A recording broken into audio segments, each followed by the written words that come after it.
Hey, true believers, it's Englentine here with an article. I was sent this at Twitter. I thought, okay, why not? It'll be fun, I guess, a little bit, maybe. Actually, I've never found The Onion to be funny. The Onion did this one, and they're a parody news site.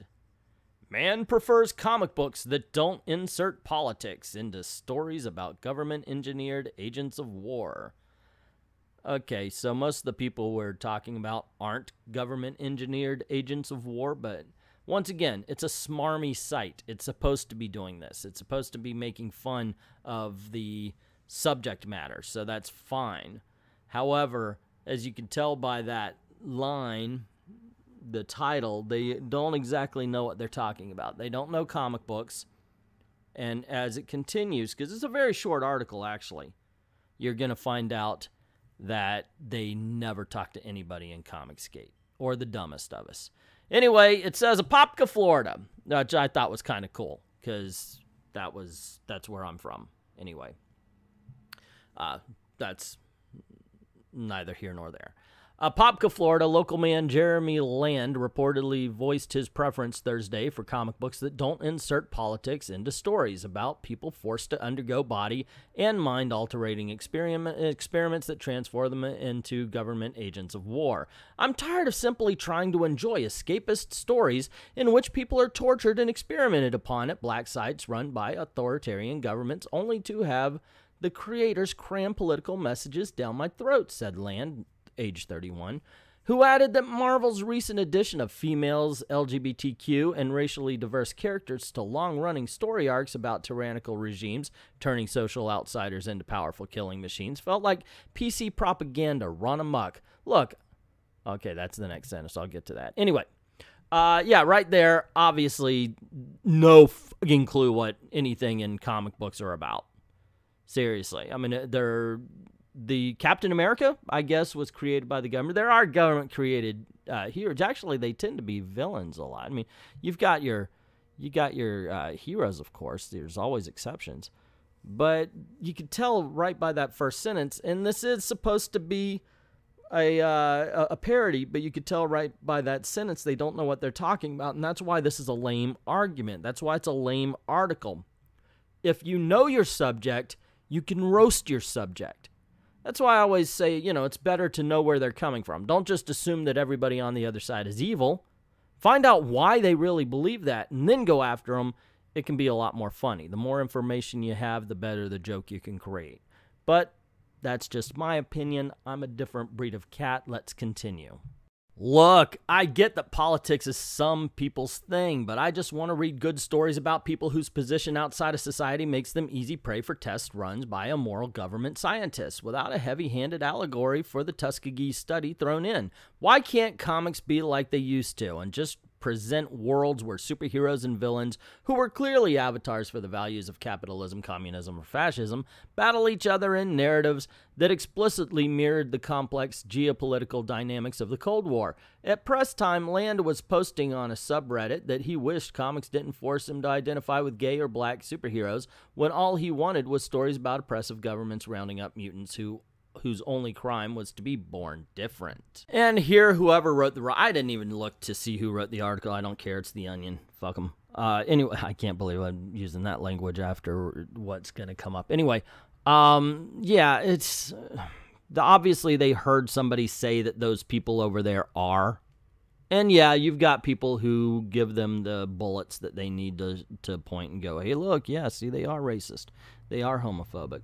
But obviously they listened to somebody. They didn't talk to anybody on this side, or at least nobody with firing brain synopsis. And they just heard and they went. It's just like the Neil Gaiman thing. He heard somebody say this, so he went along with it. Jerry Conway did it too. Didn't care to find out the truth, just heard that everybody was racist and they ran with it. It's a lame article because there's no research done. If you're going to make a comedy article, you have to do some research. You have to find out what your topic is and who the subject of your article is. Is it a pot shot? That's all I could say about it. That's basically it. That it's a pot shot at best. That's all. It's not funny. It's not insightful. There's nothing. It's just, ha ha ha, look at them, they're racist. And that was all it was. So I'm sorry, Onion. This one's a fail. Just for fun, though, and because I need to pad out the length of this video, let's talk about something I didn't think was quite a fail. Did you wash your hands?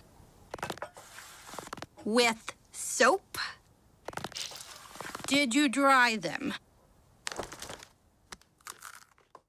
Yeah, I went and saw Incredibles 2, and of course I had to go see Incredibles 2. First of all, the first one is amazing, so I wanted to see the sequel. Second of all, it's a superhero film, and if you watch my live streams or any of the videos, really, I always say I'm in. I'm in for the superhero genre. I don't care. I don't care if it's DC or Marvel. If the last one was bad, I don't care. I go see it because they may make a bad film, but if we keep going, they'll keep making them, and eventually they're going to do a movie that you actually like. So, are we going to talk about it? Why? The elephant in the room. What elephant? Mom's new job. It's time to make some wrong things right.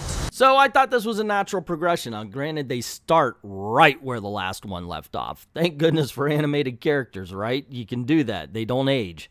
However, if you listen to Mr. Incredible's voice, it's aged. And that's understandable. He's a senior citizen now. So, Craig T. Nelson, yeah. I mean, I remember he was playing the 40-year-old dad in Poltergeist, like in 1983, I think that was.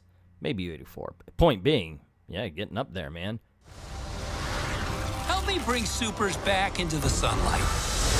We need to change people's perceptions about superheroes, and Elastigirl is our best play. Better than me? And here's the bad.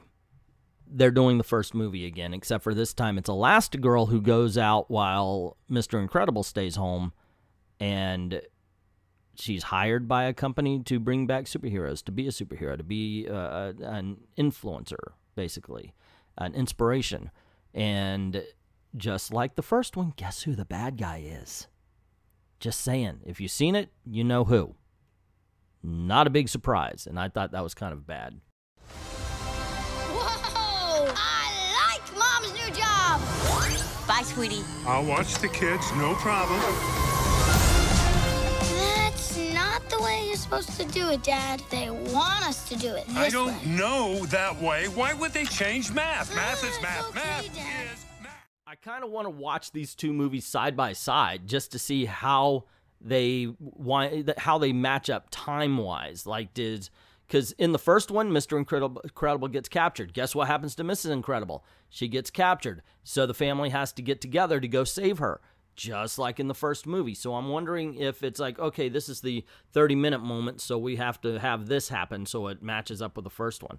I'm wondering, because they definitely use the same structure, if not the same plot and jokes. Honey, How are the kids? Everything's great. and Jack. He's in excellent health. Whoa, what the? Num num cookie. Oh my God. Cookie. Wow, gay. That is freaky.